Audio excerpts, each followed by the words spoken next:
Dari berbagai perspektif ya, ada yang melihat dari sistem peradilan pidana, ada juga yang melihat dari budaya yang berkembang di dalam kepolisian itu sendiri, atau kemudian pendekatan militeristik yang memang masih kuat di dalam kelembagaan tersebut.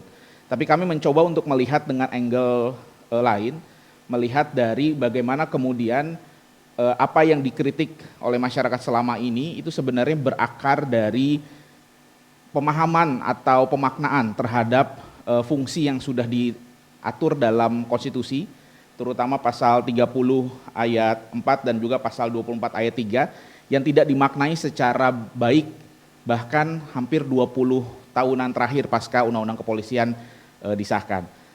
Dari awal pemikiran tersebut kami melihat ternyata memang ada lubang besar di pemaknaan tersebut dan pada akhirnya berdampak pada tugas dan kewenangan yang semakin melebar dan pada akhirnya tidak diimbangi dengan pengawasan eksternal terutama yang bisa mengimbangi tugas dan kewenangan yang melebar tersebut. Saya ingin mulai dari memaknai bahwa ketika bicara mengenai fungsi kepolisian hari ini kita nggak bisa lepas dari dua fungsi yang tercantum di konstitusi ya. Pasal 24 ayat 3 dan pasal 30 ayat 4. Ketika bicara mengenai fungsi kepolisian biasanya memang hanya dirujuk pasal 30 ayat 4 karena di situ ada tertulis langsung ya kepolisian gitu, Kepolisian Negara Republik Indonesia. Sehingga kemudian ketika kalau kita baca konstitusi Ctrl F gitu ya, kepolisian merujuknya pasti ke pasal 30 ayat 4. Padahal ada satu fungsi lagi sebenarnya yang tidak bisa dilewatkan ketika bicara mengenai fungsi kepolisian yaitu di pasal 24 ayat 3. Di sana memang ketentuannya dituliskan badan-badan lain yang fungsinya berkaitan dengan kekuasaan kehakiman. Tidak ada satupun kata kepolisian di sana. Tapi ketika kita baca risalah pembahasan konstitusi pasca reformasi, dalam pembicaraannya pasal tersebut sebenarnya sebelumnya itu akan dibuat satu bab sendiri yang mengatur tentang kepolisian dan kejaksaan sebagai bagian dari lembaga untuk penegakan hukum terutama dalam sistem peradilan pidana. Tetapi keputusan yang diambil pada saat itu adalah tidak jadi menuliskan bab secara gamblang begitu, tetapi memasukkan ketentuan mengenai kepolisian kejaksaan sebagai bagian dari sistem peradilan pidana dalam istilah yang digunakan adalah badan-badan lain yang fungsinya berkaitan dengan kekuasaan kehakiman. Dua fungsi ini sebenarnya harus menjadi patokan awal.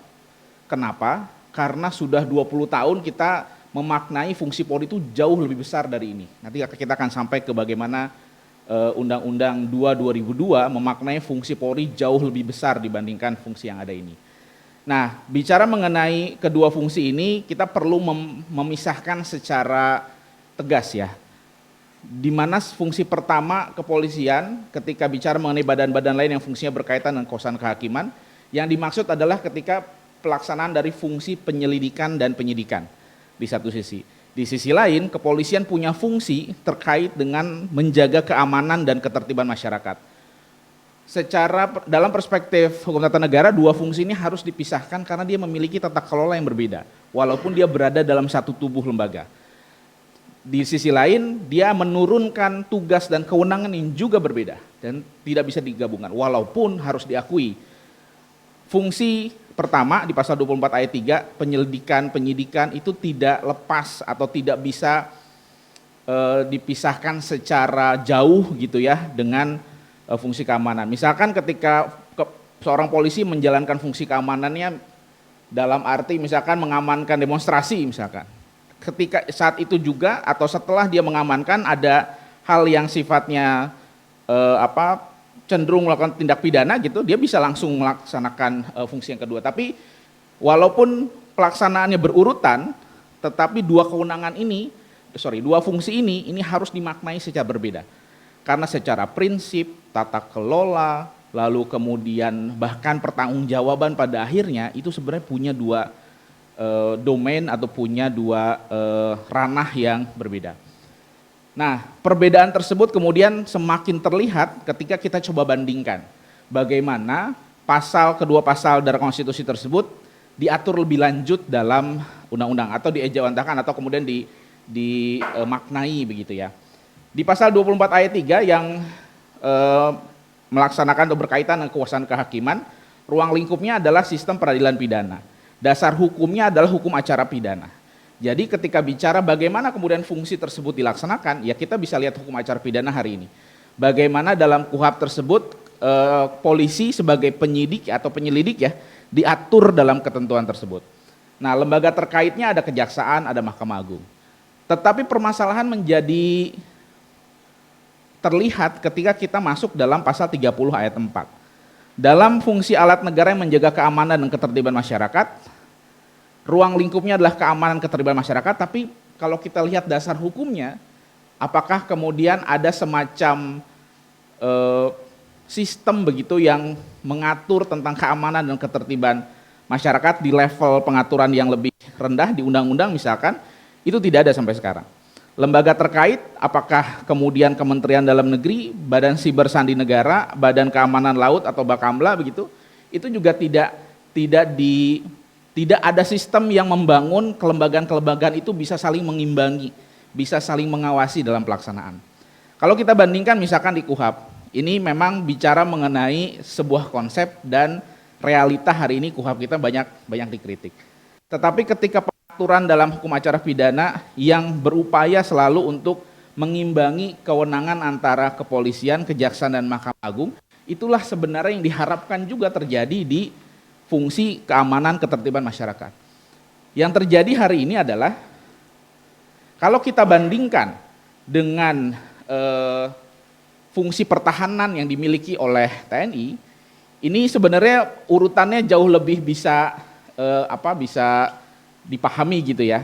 Kita lihat, ketika misalkan dasar awalnya, dasar hukum pemisahan urusan pertahanan keamanan pasca reformasi, amanatnya jelas ada di TAP MPR, baik nomor 6 maupun nomor 7. Di TAP MPR tersebut kita bisa lihat secara dasar pertimbangan dan norma itu memisahkan antara pertahanan dan keamanan. Secara lembaga memisahkan antara TNI dan Polri. Tapi pemisahan itu tidak kemudian diikuti dengan dasar hukum kelembagaannya, baik TNI maupun Polri. Setelah TAP MPR 6 dan 7, yang dilakukan untuk keamanan adalah justru membuat langsung undang-undang tentang Polri. Tetapi untuk pertahanan, dia buat dulu sistem pertahanan di Undang-Undang 3 2002. Jadi ada perlakuan yang berbeda antara pasca pengatur atau pasca pemisahan ya antara TNI dan Polri, pertahanan dan keamanan. Di satu sisi kalau kita bicara pertahanan, dia langsung membuat sistemnya. Di mana di dalam Undang-Undang 3 2002, satu undang-undang setelah 2 2002 tentang Polri, dia membuat sebuah pertahanan negara yang isinya mengejawantahkan atau mendefinisikan sebenarnya pertahanan itu apa, lingkup urusan dari pertahanan apa, lembaga-lembaga yang terkait dengan pelaksanaan pertahanan siapa saja gitu ya. Tapi tidak dilakukan dengan fungsi keamanan. Di fungsi keamanan yang dilakukan adalah justru mempersonifikasi keamanan sebagai kepolisian. Nah, ini permasalahan yang sejak tahun 2002 terus digunakan ya, sehingga kemudian dampaknya adalah apa yang dikeluarkan dari institusi kepolisian itulah pemaknaan keamanan tanpa ada check and balance, tanpa ada perimbangan dari lembaga lain gitu ya. Nah, ini yang kemudian sampai saat ini kita rasakan bagaimana kesewenang-wenangan semakin tinggi, lalu kemudian dominasi kepolisian dalam menginterpretasikan keamanan nasional itu sangat dominan seolah-olah tanpa ada perlawanan begitu ya. Karena sejak awal amanat pemisahan keamanan dan pertahanan TNI dan Polri dalam konteks keamanan itu hanya dimaknai mempersonifikasikan kelembagaannya tanpa mendefinisikan sebenarnya keamanan nasional atau keamanan dan keamanan dan ketertiban masyarakat seperti yang diatur dalam pasal 30 ayat 4 itu sebenarnya batasannya apa, kelembagaan yang terkaitnya siapa saja. Analisanya melihat dari data tersebut, informasi tersebut bahwa Indonesia tidak memiliki konsep keamanan ketertiban yang secara konsisten diterapkan dan memiliki sistem kelembagaan yang saling mengimbangi dan akuntabel. Gitu ya. Jadi karena secara urut-urutan normanya atau peraturannya, setelah pengaturan dalam konstitusi langsung diturunkan mempersonifikasikan keamanan itu dalam kepolisian. Lalu urusan keamanan dan ketertiban masyarakat dipersonifikasikan kepada institusi kepolisian RI secara tunggal. Dampaknya batasan fungsi keamanan dan ketertiban masyarakat tidak terbatas. Seperti sekarang misalkan ada peraturan kepolisian yang baru ya, ketika dikatakan oleh MK bahwa sesuai dengan fungsi kepolisian. Nggak ada yang bisa jawab, fungsinya basisnya apa, batasan keamanannya apa. Yang bisa mendefinisikan adalah kepolisian sendiri, karena sejak awal keamanan yang didefinisi atau diamanatkan oleh Undang-Undang Dasar itu langsung dipersonifikasikan ke Polri sebagai satu-satunya lembaga yang melaksanakan keamanan. Kalau kita coba telusuri, ada nggak kementerian yang perpres pembentukannya itu diberikan urusan keamanan? Jawabannya nggak ada. Kalau dugaan kita Kementerian Dalam Negeri nggak punya urusan keamanan. Sehingga yang dimaknai atau diberikan amanat untuk melaksanakan fungsi keamanan adalah hanya Kepolisian RI. Lalu dampak berikutnya adalah sulit menerapkan prinsip HAM dan demokrasi dalam kebijakan keamanan dan ketertiban masyarakat. Karena walaupun dia sudah ada dalam bentuk peraturan internal di kepolisian, tetapi pelaksanaannya tidak pernah ada yang bisa memastikan, mengoreksi begitu ya, dan mengimbangi kewenangan yang dimiliki oleh kepolisian apakah dia sudah berhasil menerapkan prinsip HAM dan demokrasi atau belum. Berikutnya pelaksanaan tugas dan kewenangan tanpa kontrol. Lagi-lagi interpretasi terhadap fungsi keamanan, ketertiban masyarakat itu menjadi tafsir tunggal dari kepolisian seolah-olah tanpa bisa diimbangi oleh lembaga lain. Kondisi bahwa ada perluasan yang diamanatkan pasca TAP MPR 6 dan 7, pasca pemisahan antara pertahanan keamanan TNI dan Polri, itu sangat terlihat sebenarnya di Undang-Undang 2/2002, di Undang-Undang Polri. Kalau kita coba turunkan misalkan ya, pasal 30 ayat 4 itu kan menyebutkan Kepolisian Negara Republik Indonesia sebagai alat negara yang menjaga keamanan ketertiban masyarakat, bertugas melindungi, mengayomi, melayani masyarakat, serta menegakkan hukum. Kalau kita lihat dari struktur pasalnya, yang menjadi fungsi adalah menjaga keamanan ketertiban. Lalu tugasnya dalam konteks keamanan ketertiban adalah melindungi, mengayomi, melayani masyarakat, serta menegakkan hukum. Jadi konteks menegakkan hukum sekalipun itu sebenarnya tugas dalam konteks polisi untuk menjaga keamanan dan ketertiban. Nah, tapi didefinisikan, ditafsirkan oleh Undang-Undang 2/2002 yang lagi-lagi seharusnya undang-undang ini bukan mengatur institusi, tapi mengatur sistem keamanan dan ketertiban masyarakat, didefinisikan sebagai fungsi kepolisian adalah di pasal 2 ya, adalah salah satu fungsi pemerintahan negara di bidang pemeliharaan keamanan, ketertiban masyarakat, penegakan hukum, perlindungan, pengayoman, dan pelindungan kepada masyarakat. Jadi kalau kita lihat struktur kalimatnya udah beda.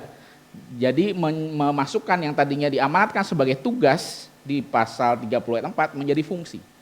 Dampaknya apa? Dampaknya adalah kalau kita baca pasal-pasal berikutnya, fungsi yang membesar itu berdampak pada pengaturan tugas dan kewenangan yang juga semakin membesar.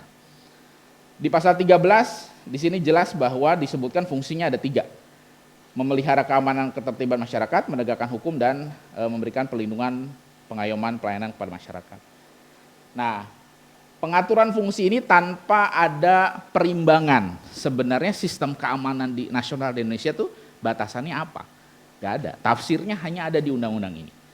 Nah, situasi atau perluasan tugas dan kewenangan semakin besar ketika ada pasal 14 ayat 1 huruf L dan pasal 15 ayat 2 huruf K. Di pasal 14 ayat 1 huruf L disebutkan bahwa dalam melaksanakan tugas pokok, Kepolisian Negara Republik Indonesia bertugas melaksanakan tugas lain sesuai dengan peraturan perundang-undangan. Dan yang pasal 15 ayat 2 huruf K itu terkait kewenangan, melaksanakan kewenangan lain yang termasuk lingkup tugas kepolisian. Pasal-pasal ini secara prinsip itu sudah tidak sesuai ya dengan misalkan kalau kita ambil konsep pemolisian demokratis. Bicara mengenai tugas dan kewenangan sebuah institusi yang memegang urusan keamanan, dan di Indonesia dengan penegakan hukum dalam konteks ini adalah sistem peradilan pidana sebagai penyelidik dan penyidik, itu membutuhkan sebuah pasal yang limitatif istilahnya ya. Jadi tidak multitafsir dan tidak membuat ada tafsir lain atau pengaturan lain yang berpotensi memperluas tugas dan kewenangannya. Sehingga pasal-pasal tadi yang terkait pasal 14 dan 15 itu seharusnya tidak ada dalam tugas dan kewenangan sebuah lembaga yang melaksanakan urusan keamanan dan juga bagian dari badan yang melaksanakan sistem peradilan pidana. Oleh karena itu, fungsi atau konsep pemolisian demokratis ini perlu menjadi panduan, sehingga apa yang menjadi harapan ketika sebuah institusi kepolisian itu lahir atau hidup di negara yang demokratis, itu bisa sesuai dengan kebutuhan dan harapan tujuan dari negara tersebut. Bicara mengenai konsep ini, konsep pemolisian demokratis, sebenarnya kalau kita lihat di pengaturan dalam konstitusi, ini udah sesuai, dan bahkan kalau kita bisa lihat risalahnya, risalah pembentukan amandemen ya Undang-Undang Dasar 1945, konsep ini juga lah yang digunakan. Gitu ya. Bagaimana kemudian konsep pemolisian demokratis itu hadir sebagai pergeseran orientasi dari control oriented menjadi service oriented. Jadi lembaga yang mengatur tentang atau melaksanakan urusan keamanan itu tidak lagi lembaga yang mengambil kontrol terlalu besar, tetapi justru menjadi lembaga yang orientasinya layanan. Lalu pergeseran pendekatan represif menjadi pendekatan HAM, dan pemisahan antara fungsi keamanan ketertiban dan fungsi penegakan hukum. Nah, dalam hal ini secara konsep memang ada kesesuaian antara apa yang diatur dalam konstitusi dengan konsep pemolisian demokratis. Ada beberapa prinsip yang harus diperhatikan begitu ya dalam membangun sebuah institusi kepolisian yang menganut konsep pemolisian demokratis. Yang pertama tadi ya terkait dengan fungsi, dia juga ada di urusan keamanan dan juga dia bisa punya kewenangan untuk penyidikan atau investigasi ya dalam penegakan hukum. Lalu dasar pengaturan tugas kewenangan harus jelas diatur dalam undang-undang. Nah ini poinnya. Jadi tidak ada kewenangan atau tugas yang multitafsir atau bahkan berpotensi diperluas. Lalu penghormatan terhadap HAM, pelaksanaan demokrasi, pembatasan penggunaan kekuatan, akuntabilitas dan pengawasan. Inilah pilar-pilar atau prinsip-prinsip yang perlu untuk dipastikan ada dalam sebuah institusi polisi yang menganut konsep pemolisian demokratis. Konsep ini jugalah yang kemudian menjadi pisau analisa dari kajian yang kami coba lakukan. Dengan pisau analisa tersebut dan berbasis pada analisa sebelumnya, kami melihat ada 3 lingkup upaya reformasi kelembagaan Polri yang harus dilakukan. Pertama adalah pembatasan kewenangan dalam pelaksanaan fungsi penyelidikan serta keamanan ketertiban masyarakat. Jadi kewenangannya dulu dibatasi. Pembatasan ini adalah bagian dari upaya membangun institusi yang bertanggung jawab. Yang kedua adalah pembatasan lingkup tugas pelayanan publik. Nah ini khusus untuk pelayanan publiknya. Dan yang ketiga adalah penguatan pengawasan eksternal. Oke. Dalam konteks penyelidikan dan penyidikan, kita tentu belum lupa ya bagaimana kritik besar terhadap KUHP yang baru saja disahkan. Memang perlu disampaikan bahwa apa yang tercantum dalam KUHP pada akhirnya adalah kontraproduktif dengan upaya untuk melakukan reformasi kelembagaan terhadap Polri. Kenapa? Karena kalau kita lihat seperti prinsip-prinsip yang ada di konsep pemolisian demokratis ataupun untuk melaksanakan fungsi di konstitusi untuk kepolisian, tentu yang diharapkan adalah dalam konteks fungsi penyelidikan dan penyidikan bagi polisi, dia harus memperkuat pengawasan atas seluruh tindakan penyelidik dan penyidik dalam proses peradilan pidana atau judicial scrutiny. Dalam hal ini, tata kelola yang dibangun antara kepolisian, kejaksaan, dan Mahkamah Agung itu perlu untuk membangun bagaimana lembaga bisa saling mempertanggungjawabkan kewenangannya, dan kewenangan yang diberikan itu itu terbatas sehingga tidak terjadi kesewenang-wenangan. Yang kedua, penerapan pertimbangan objektif dalam menilai situasi mendesak dalam pelaksanaan upaya paksa.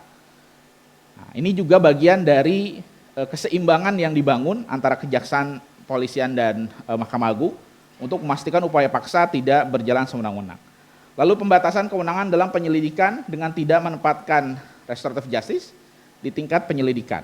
Nah ini justru yang terjadi, bagaimana kewenangan penyelidikan yang hanya dimiliki oleh kepolisian, itu diberikan kewenangan besar untuk melakukan atau bisa juga diterapkan restoratif justice tanpa ada perimbangan atau pengawasan dari lembaga lain.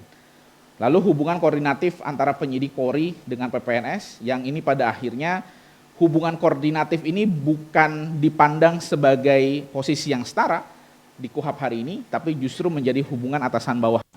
Sehingga apa yang terjadi dalam konteks proses penyidikan yang berjalan ke depan justru kuasanya sangat besar dimiliki oleh penyidik Polri karena dia posisinya jadi tidak setara dengan PPNS yang diberikan kewenangan yang sama. Nah, dalam fungsi keamanan dan ketertiban masyarakat, pengawasan atas seluruh tindakan polisi dalam pelaksanaan kewenangan pada fungsi keamanan dan ketertiban masyarakat. Jadi bayangannya adalah kepolisian ini perlu untuk dilekatkan ya atau ditempelkan pelaksanaan kewenangannya dengan kelembagaan yang lain. Misalkan dalam kesesuaian dengan kebijakan umum, bicara mengenai pelaksanaan keamanan oleh kepolisian oleh Polri gitu ya, itu dilaksanakan dalam level implementasi. Tetapi bagaimana kemudian implementasinya itu bisa sesuai dengan kebijakan, arah kebijakan. Nah itu harus bisa diawasi, harus bisa diimbangi oleh kementerian yang memang ada di level eksekutif. Kenapa di level eksekutif? Karena arah kebijakan, arah pemerintahan itu juga dilaksanakan oleh pelaksana eksekutif, plus di sana ada organ DPR yang juga punya fungsi pengawasan dalam mengawasi lembaga yang menjalankan undang-undang. Lalu kesesuaian dengan prinsip HAM.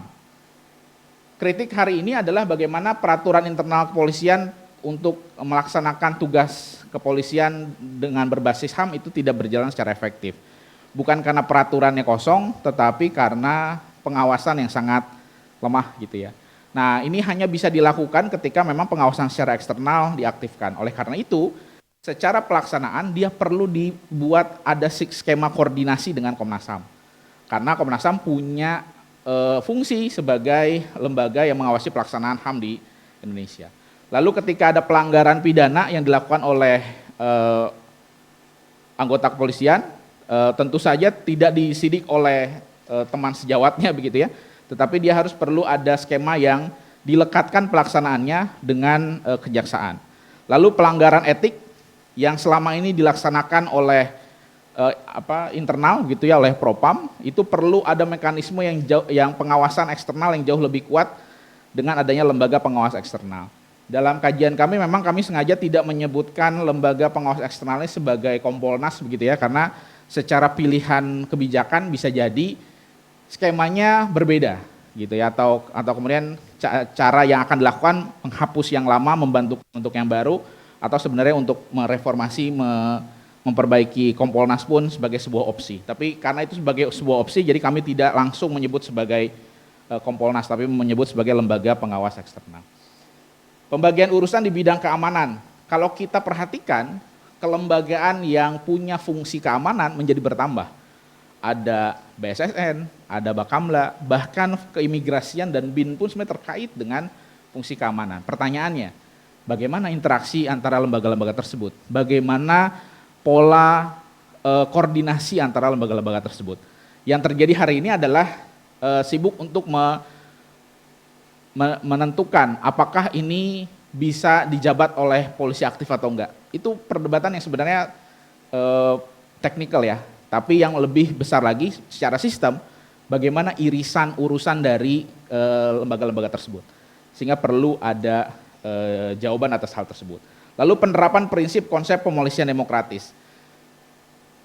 Kita nggak hanya bicara dalam level struktur ya, tetapi bagaimana pelaksanaan fungsi-fungsinya itu harus bisa memberikan penghormatan terhadap HAM, pengakuan, lalu kebebasan dalam hak hidup orang lain, kesejahteraan dan ketertiban umum dalam suatu masyarakat yang demokratis. Begitupun dalam pelaksanaan demokratis, menjamin kebebasan berekspresi, berserikat, berkumpul, maupun bebas dari penangkapan penahanan sewenang-wenang.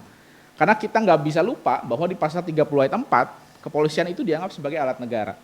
Dia punya otoritas untuk menentukan sebenarnya apakah kemudian tindakan atau kewenangan yang dilakukannya itu sudah sesuai dengan penghormatan HAM dan pelaksanaan demokrasi atau belum. Harusnya itu yang menjadi patokan, bukan kepentingan politik gitu ya, sehingga menjadi bukan alat negara tapi menjadi alat politik. Berikutnya terkait, perdebatan lain yang kerap muncul bahkan oleh tim Komisi Percepatan Reformasi Kepolisian itu terkait dengan struktur. Ada beberapa wacana yang menyatakan kepolisian setara atau di bawah kementerian. Secara teori sebenarnya yang perlu dijawab pertama adalah bagaimana membangun sebuah sistem yang mampu untuk melaksanakan perimbangan ya kekuasaan atau kewenangan dari kepolisian. Perimbangan-perimbangan itu bisa dilakukan dengan menghadirkan lembaga-lembaga lain dalam sebuah sistem keamanan dan ketertiban masyarakat plus dalam menjalankan fungsi penyelidikan dan penyidikan itu tidak kemudian menjadikan kepolisian menjadi sewenang-wenang. Dalam slide ini saya membagi dua yang menggambarkan ada dua fungsi utama dari kepolisian, yaitu fungsi keamanan ketertiban masyarakat dan fungsi penyelidikan dan penyidikan. Dalam fungsi penyelidikan dan penyidikan, di situ ada Kejaksaan RI, ada Mahkamah Agung, dan juga ada penyidik PPNS ya. Nah dalam hal ini yang perlu dibangun sebenarnya adalah di dalam KUHP. Walaupun kita tahu KUHP baru saja disahkan begitu dan secara sistem tidak menggembirakan, sehingga saya mengatakan bahwa sebenarnya KUHP itu pada akhirnya justru kontraproduktif terhadap reformasi kepolisian. Di sisi fungsi keamanan dan ketertiban masyarakat itu perlu ada perimbangan dengan kementerian. Kami menyebutnya di sini kementerian karena pada dasarnya sampai sekarang belum ada kementerian di Indonesia yang melaksanakan urusan keamanan. Kalau bercermin ke beberapa negara, memang kementerian dalam negeri adalah tempat yang tepat, tapi itu bagian dari keputusan politik. Oleh karena itu kementerian di sini adalah bagian eksekutif yang perlu menjaga apakah benar langkah yang dilakukan oleh kepolisian itu sesuai dengan kebijakan keamanan. Selain itu juga ada Komnas HAM untuk memastikan langkah kepolisian ini sesuai dengan hak asasi manusia dan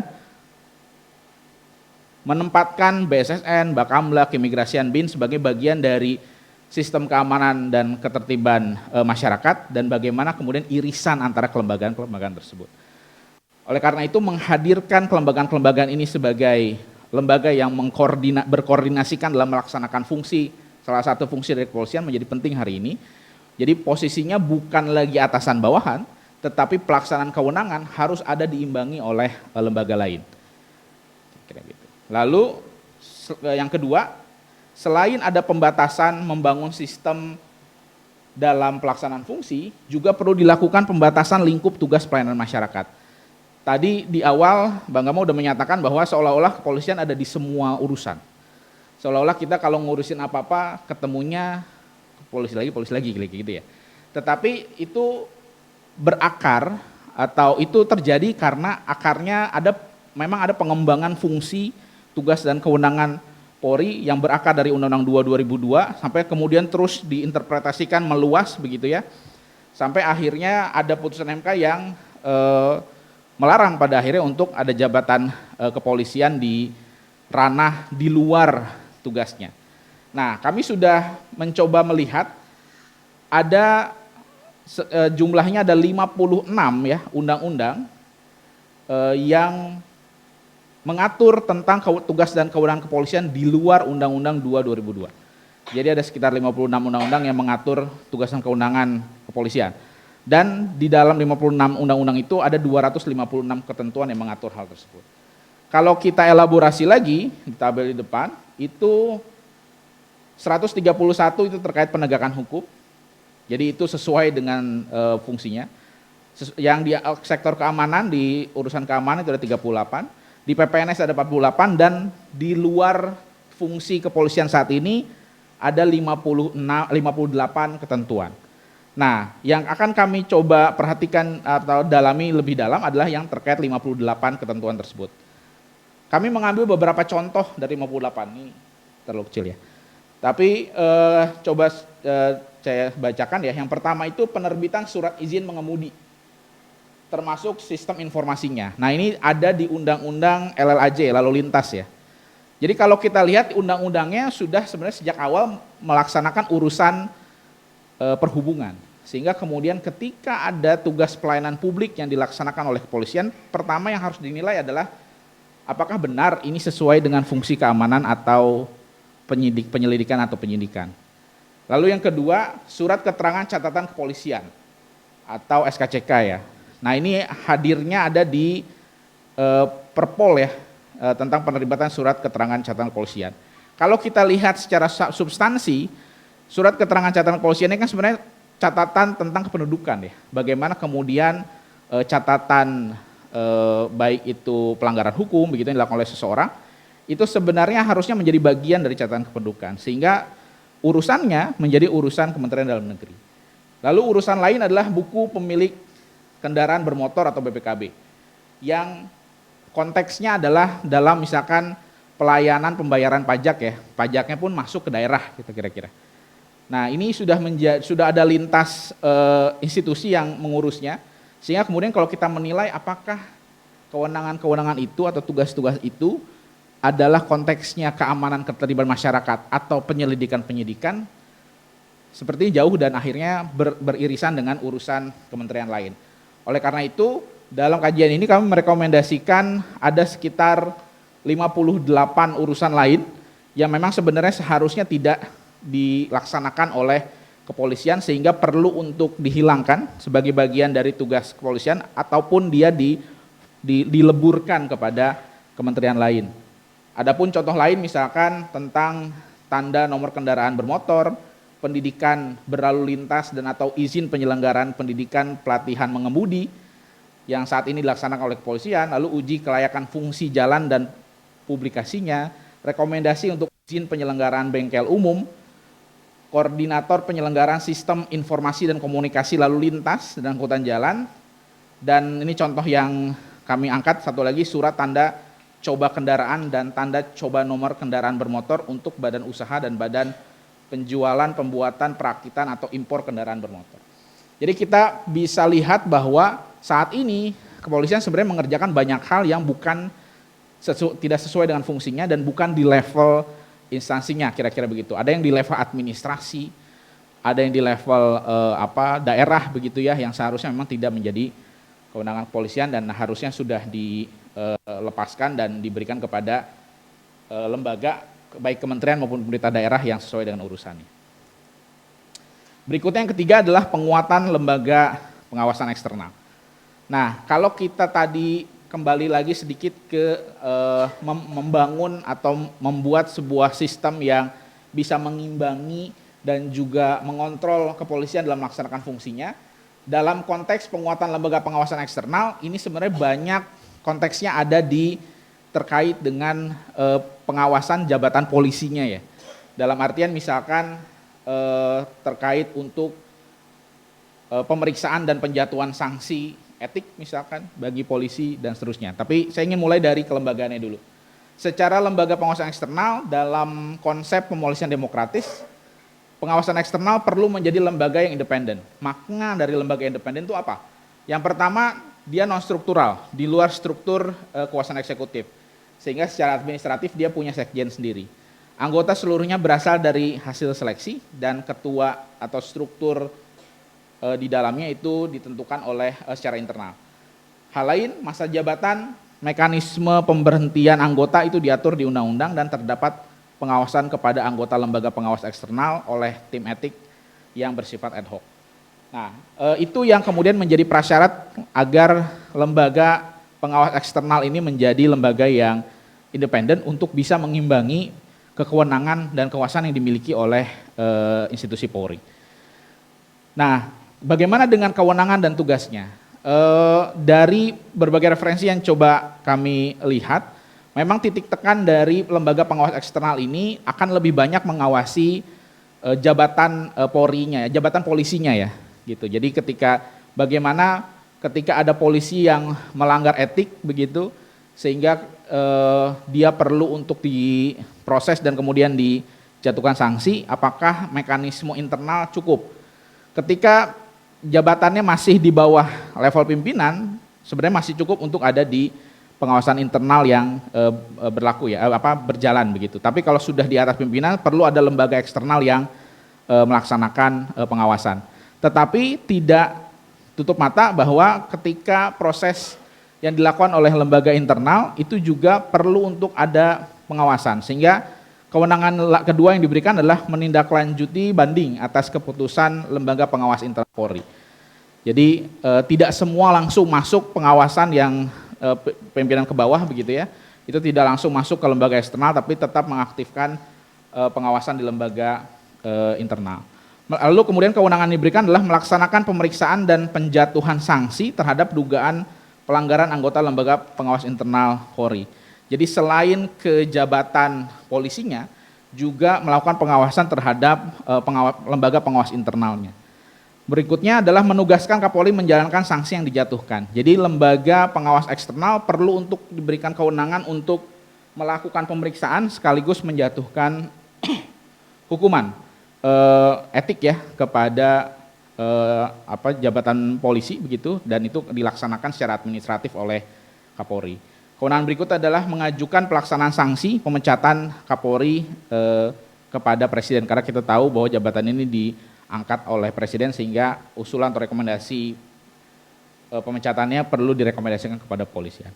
Nah, kita pun berpikir bahwa mungkin lembaga pengawas eksternal ini perlu untuk dipastikan independensinya, dipastikan transparansinya dan akuntabilitasnya. Oleh karena itu, selain kewenangan juga diberikan tugas untuk membuka dan menindaklanjuti pengaduan masyarakat, mempublikasikan perkembangan pemeriksaan yang sedang dilakukan, mempublikasikan setiap keputusan yang dibuat, dan terakhir melakukan transparansi kepada publik dan laporan kinerja kepada Presiden. Jadi ini yang kami coba tuliskan berbasis pada bagaimana membangun sistem pemolisian atau konsep pemolisian secara demokratis terkait dengan lembaga pengawas eksternalnya. Dan terakhir, sebagai penutup ada beberapa poin yang penekanan bahwa pertama, reformasi kelembagaan Polri perlu dimaknai lebih luas dengan melakukan penentuan ruang lingkup dan batasan dari dua fungsi Polri yang ada saat ini di konstitusi. Yang kedua, kelembagaan Polri perlu diposisikan saling berimbang dalam hubungan koordinatif dengan kementerian atau lembaga lain yang menjalankan untuk melaksanakan fungsinya. Yang ketiga, batasi tugas dan kewenangan Polri tetap dalam lingkup dua fungsi berdasarkan Undang-Undang Dasar 1945. Lalu batasi tugas Polri dalam pelayanan publik, khususnya pada lingkup pelaksanaan fungsi keamanan dan ketertiban masyarakat. Yang berikutnya, hapus atau alihkan tugas dan kewenangan Polri yang tidak berada dalam lingkup fungsi keamanan dan ketertiban masyarakat, serta bersinggungan dengan atau tumpang tindih ya dengan fungsi KL lain. Dan terakhir, penguatan lembaga pengawasan atau pengawas eksternal untuk Polri. Mungkin itu yang ingin saya sampaikan. Terima kasih banyak. Nanti mungkin kita akan lanjut ke penanggap dan tanya jawab. Terima kasih. Baik. Terima kasih Rani. Sebelumnya juga terima kasih Mbak Aswin dan Bang Isnur ya sudah memberikan respons terhadap riset yang sudah kami rampungkan begitu. Nah, memang tadi merespon beberapa pertanyaan. Sebenarnya saya juga mau mengundang nih tim riset nih, salah satunya juga Bu moderator ini juga salah satu dan harus bisa menjawab pada akhirnya, jadi nggak ke saya semua ini ya. Terutama nanti ini saya menawarkan untuk jawab pertanyaan Mbak Gita tuh tadi terkait dengan bandingan institusi eksternal. Nah, itu Rani banget Mbak Gita. Ini bocoran aja. Oke, yang pertama ya terkait dengan bagaimana kemudian institusi di Indonesia dalam konteks keamanan ya, keamanan dan ketertiban. Kalau kita melihat dari perspektif normatif pasca pemisahan ya antara pertahanan keamanan, yang sempat atau yang kemudian mengambil langkah untuk membangun hubungan antar institusi adalah di konteks pertahanan, walaupun itu pun perlu direformasi dalam konteks 20 tahun hari ini, karena pengembangannya sudah sangat begitu besar ya, apalagi di sektor keamanan. Di sektor keamanan tuh bahkan secara kebijakan itu nggak sempat untuk mengkonsolidasikan sebenarnya keamanan itu lingkupnya seperti apa dan konteks atau keseimbangan kelembagaan itu akan seperti apa. Yang terjadi adalah di Indonesia dalam konteks normatif ya sejarahnya, keamanan justru menjadi personifikasi dari kepolisian. Jadi yang bicara mengenai kebijakan keamanan, iya institusi kepolisian jawabannya. Itu kenapa nggak aneh ketika peraturan internal polisi yang menginterpretasikan keamanan nasional di Indonesia, gitu ya. Kalau tadi kemudian ada muncul beberapa lembaga yang menggunakan frasa urus keamanan, jadi pertanyaan justru, lalu sebenarnya kalau dikatakan semestanya keamanan nasional itu kebijakannya gimana sih? Kita punya kebijakan yang kemudian bisa mengimbangi kebijakan yang dikeluarkan kepolisian nggak sih sebenarnya hari ini? Nah itu sebenarnya yang jadi challenge ya, dan itu di luar atau bahkan lebih luas dari kita bicara hanya sekedar kekeluargaan. Nah, oleh karena itu tadi di riset kami menggunakan atau memberikan beberapa poin ya. Yang pertama memang terkait dengan bagaimana kepolisian ini perlu diberikan penyeimbang kekuasaan, penyeimbang kewenangan ketika dia melaksanakan fungsi keamanan dan ketertiban gitu. Jadi polanya yang dilihat. Nah, ini pun terkait sebenarnya dengan pertanyaan apakah kepolisian di bawah presiden, di bawah kementerian atau di atas atau setara dengan kementerian gitu ya. Nah, ini sebenarnya jawabannya kalau konteksnya hukum administrasi negara itu ada istilah mau koordinatif atau mau subordinatif. Sebenarnya itu.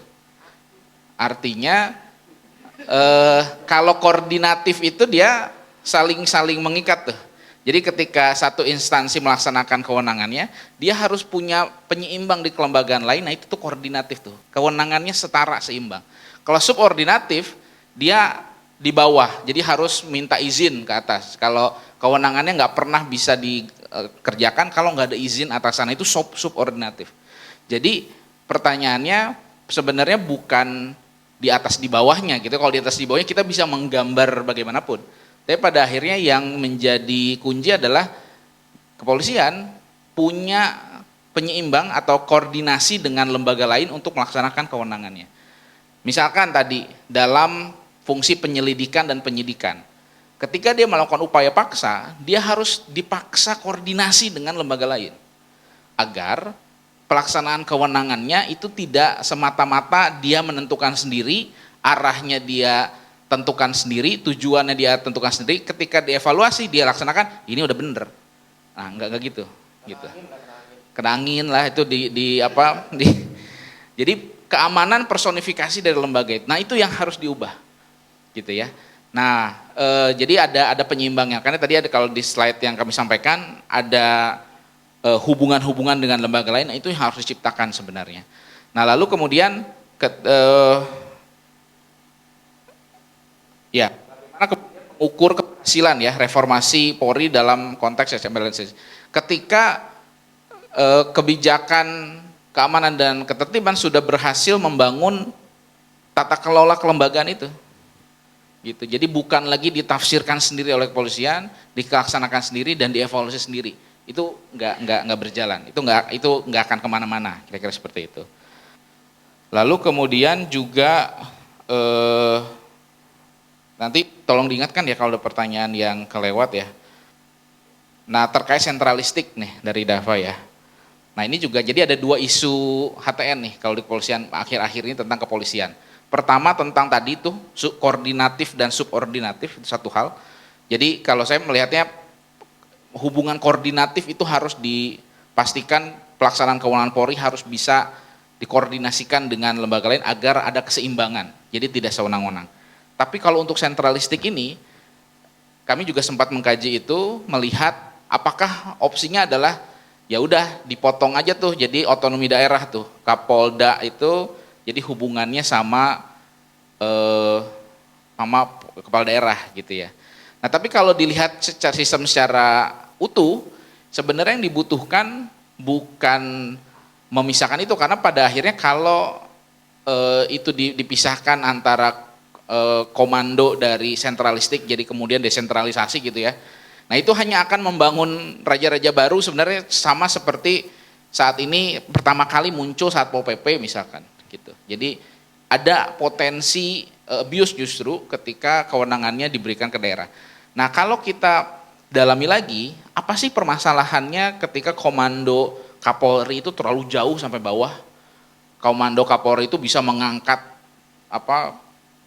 Kapolres gitu ya, Kapolda gitu ya, Kapolsek di level daerah begitu. Oh kalau gitu coba kita tarik ke arah kepegawaiannya. Coba kita tarik bukan ke kuasanya secara umum, tetapi spesifik ke permasalahannya. Nah tadi yang Bang Isnur sampaikan, status polisi itu hari ini nggak pakai skema ASN. Mereka bangun sendiri sistemnya, bangun sendiri pengawasannya, bangun sendiri cara pengangkatannya, dan kemudian pemberhentiannya. Nah ini yang harus diganggu. Diganggu dalam artian perlu ada elemen dari luar yang bisa saling mengimbangi kewenangan yang sedang dijalankan oleh kepolisian saat ini. Gagasannya ada beberapa, kami memang tidak mencantumkan itu karena ini bagian dari aspek kepegawaian, yaitu punya dimensinya sendiri, tapi ini kami hanya berbagi apa yang sempat kami diskusikan. Misalkan apakah ini baru opsi-opsi. Opsi yang paling mungkin adalah menjadikan status polisi itu sebagai ASN. Karena skema pengawasannya, skema pengangkatannya itu memaksa sistemnya itu bisa berkoordinasi dengan dalam hal ini Kementerian Pan-RB ya. Jadi setidaknya nggak murni total hanya di satu lembaga, tapi perlu ada keseimbangan dengan lembaga lain. Jadi sebenarnya polanya sama tuh semua. Mau ngelaksanain fungsi keamanan ketertiban, mau melaksanakan fungsi penyidikan, mau pengangkatan mutasi, lalu kemudian bahkan penganggaran ya, membangun sistem di mana tata kelolanya itu menyeimbangkan antara kewenangan kepolisian dengan lembaga lain apapun itu, sehingga kemudian terjadi proses, kalau teori lebih besarnya checks and balances gitu ya. Nah begitupun dengan sedikit menjawab yang Mbak Gita sebelum nanti Rani ya. Pertanyaannya apakah ombudsman nggak cukup nih untuk pengawasan eksternal? Nah, yang perlu dilihat memang melihat ombudsman itu juga sebenarnya punya batasan pengawasan. Dia sebenarnya kan dalam konteks pelayanan publik. Jadi prosesnya. Yang diperlukan hari ini adalah seperti KY mengawasi hakim. Sebuah lembaga yang mengawasi jabatan polisi. Nah itu yang nggak ada. Nggak ada tuh maksudnya Kompolnas sebagai sebuah lembaga nggak cukup kuat untuk melakukan itu. Karena secara lembaga dia nggak bisa disebut independen karena anggotanya ada ex officio dari bukan ex officio. Ada unsur yang pada akhirnya berasal dari kepolisian gitu. Lalu kemudian secara kewenangan dia nggak punya kewenangan investigasi. Dia nggak bisa memberikan putusan atas pelanggaran etik misalkan. Nah, yang diharapkan adalah ketika tadi kita udah melihat secara fungsional, fungsi keamanan diimbangi oleh Kementerian Dalam Negeri misalkan, lalu tadi ada beberapa lembaga, terus fungsi penyelidikan dan penyidikan diimbangi oleh Kejaksaan dan Mahkamah Agung. Yang belum ada tuh sebenarnya bagaimana SDM jabatan polisi itu yang harus punya pengawas yang cukup kuat. Kalau dalam konsep pemolisian demokratis itu dia punya fungsi investigasi, pemeriksaan, dan juga memberikan putusan. Sehingga yang diharapkan ke depan itu sanksi itu tidak berasal hanya dari internal, dari Propam gitu ya, tetapi bisa dikeluarkan oleh eksternal. Pembagiannya gimana? Yang sempat terfikirkan adalah, dan kami kalau masukkan di policy brief itu, pengawas eksternal itu perlu dibatasi dalam artian kalau dia diberikan pengawasan keseluruhan polisi akan sangat banyak. Pengawasan internal masih perlu difungsikan, tetapi ketika ada banding atau ada ketidakpuasan atas proses yang terjadi, nah itu bisa diambil alih oleh eksternal. Dan pengawas eksternal ini yang paling utama adalah memberikan pengawasannya terhadap pimpinan kepolisian ya, gitu. Jadi memang sistem pengawasan eksternalnya tuh multi lembaga, Mbak. Nggak bisa kita hanya satu untuk semua, karena dia bisa kasarnya bisa digebukin rame-rame gitu, makanya dipisah. Untuk pelaksanaan HAM bisa ke Komnas HAM, untuk pelayanan publiknya jelas bisa ke Ombudsman, tapi untuk pengawasan profesi polisinya perlu satu lembaga yang memang bisa mengimbangi kewenangan Kapolri selama ini dalam melakukan pengawasan di internal. Mungkin itu jawabannya, semoga tidak ada yang terlewat.